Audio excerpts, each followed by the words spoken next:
जय श्री खाटू श्याम जी की। खाटू श्याम जी शीश का दानी, तीन बांधारी, हारे का सहारा, लखदा तार, खाटू नरेश। आज हम बात करने जा रहे हैं श्री खाटू श्याम जी की, जिनको भगवान कृष्ण के कलयुग अवतार के रूप में पूजा जाता है। खाटू श्याम जी की कहानी महाभारत काल से जुड़ी हुई है। आज हम बताते हैं आपको खाटू श्याम जी की पूरी कहानी। खाटू श्याम जी का नाम बरब्रीक था। बरब्रीक भीम के पोते थे। उनके पिता का नाम घटोत्कच, जो भीम और हडिम्बा के पुत्र थे, और माता का नाम कामकंटकंटा, जिन्हें मौरवी के नाम से भी जाना जाता है। खाटू श्याम जी को 3 बाणों का वरदान मिला था। बरब्रीक बचपन से ही एक महान योद्धा थे। उन्होंने भगवान शिव की घोर तपस्या की, जिससे प्रसन्न होकर भगवान शिव ने उन्हें 3 अमोघ बाण प्रदान किए। ये बाण इतने शक्तिशाली थे कि एक ही बाण शत्रु सेना के एक बड़े हिस्से को नष्ट कर सकता था, और वे बाण प्रयोग के बाद वापस बरब्रीक के तरकश में लौट आता था। जब महाभारत का युद्ध शुरू होने वाला था, तो बरब्रीक ने भी इसमें शामिल होने का निर्णय लिया। उन्होंने अपनी माता को वचन दिया था कि वे युद्ध में हमेशा कमजोर पक्ष का समर्थन करेंगे, यानी कि हारे का सहारा बनेंगे। जब बरब्रीक युद्ध भूमि की ओर जा रहे थे, तब भगवान कृष्ण ने उन्हें रोका और उनसे पूछा कि वे कौन हैं और वे किस पक्ष से युद्ध करेंगे। बरब्रीक ने कहा कि उनके पास 3 अमोघ बाण हैं, जिनसे वे एक ही पल में पूरी युद्ध भूमि को समाप्त कर सकते हैं, और उन्होंने अपनी मां को कमजोर पक्ष का साथ देने का वचन दिया है।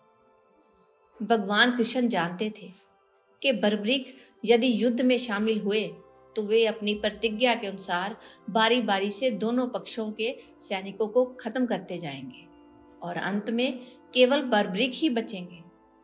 इससे धर्म की स्थापना का उद्देश्य पूरा नहीं होगा। कृष्ण ने बरब्रीक की शक्ति को परखने के लिए उन्हें एक चुनौती दी। क्या तुम पीछे खड़े पीपल के पेड़ के सभी पत्तों को केवल एक ही बाण से भेद सकते हो? कृष्ण ने कहा। बरब्रीक ने चुनौती स्वीकार की और अपना पहला बाण चलाया। बाण ने पलक झपकते ही पेड़ के हर पत्ते को भेद दिया। भगवान कृष्ण ने जानबूझकर एक पत्ता अपने पैर के नीचे छुपा लिया था। बाण ने सभी पत्तों को बेधने के बाद कृष्ण के पैर के चारों ओर चक्कर लगाना शुरू कर दिया, मानो वे उनसे कह रहा हो कि वे पत्ता कहाँ है। कृष्ण ने जैसे ही पैर हटाया, बाण ने उस पत्ते को भी भेद दिया और फिर वापस बरब्रीक के तरकश में आ गया। भगवान कृष्ण ने बरब्रीक की शक्ति को देखकर उनसे दान की मांग की। बरब्रीक ने वचन दिया कि वे जो कुछ भी मांगेगा वे उन्हें देंगे। कृष्ण ने कहा, हे वीर, कल के युद्ध से पहले मुझे सबसे महान वीर का शीश चाहिए। बरब्रीक समझ गए कि ये दान उन्हें संवे का शीश देना होगा। भगवान कृष्ण ने उन्हें अपने विराट स्वरूप के दर्शन दिए, और बरब्रीक ने बिना किसी हिचकिचाहट के अपने वचन को पूरा करने के लिए अपना शीश काटकर कृष्ण को भेंट कर दिया। बरब्रीक की महानता और दानवीरता से प्रसन्न होकर कृष्ण ने उन्हें ये वरदान दिया, हे बरब्रीक, तुम महान दानी हो। कलयुग में तुम मेरे ही नाम से पूजे जाओगे। जो भगत तुम्हारे नाम का सच्चे मन से उच्चारण करेगा, उसके सभी कार्य सिद्ध होंगे। तुम कलयुग में खाटू श्याम के नाम से जाने जाओगे। कृष्ण ने बरब्रीक के कटे हुए शीश को महाभारत के युद्ध को देखने के लिए एक ऊंची पहाड़ी पर स्थापित कर दिया। युद्ध समाप्त होने पर बरब्रीक के शीश ने ही पांडवों को बताया कि युद्ध की जीत केवल भगवान कृष्ण की लीला और उनकी नीति के कारण संभव हुई है।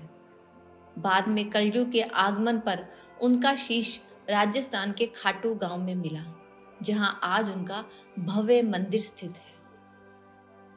ये है खाटू श्याम जी के महान बलिदान और उनके प्रभुत्व की पूरी कहानी। आशा करते हैं कि आपको ये जानकारी पसंद आई होगी। अगर आप ऐसी ही और कहानियाँ सुनना चाहते हैं तो हमारे चैनल को सब्सक्राइब कीजिए, लाइक करिए और कमेंट करके बताइए। धन्यवाद।